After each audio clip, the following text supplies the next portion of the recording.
4:30. Toronto is getting ready to sell itself to world visitors at the end of the month, but an online photographer has already figured out a way to find out how exactly tourists see the city.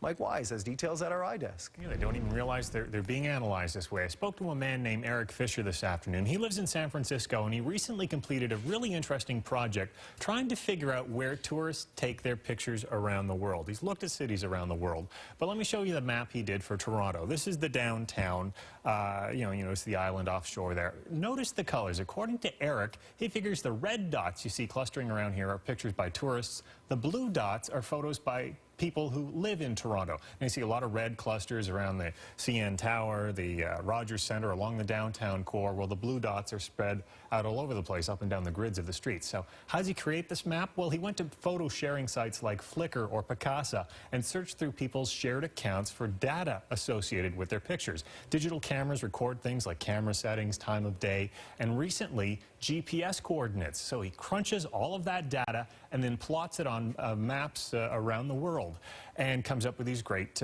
pictures. So how does he tell the difference between tourists and locals? Well, he figures a local will take photos in a particular period over a long period of time in a city. A tourist is likely only in town for a short little bit, less than a month, and so he colors their photos accordingly. And you can actually see behavior. Here's the ferry boats out to the island down here, and you see tourists don't venture that far off of Center Island down there.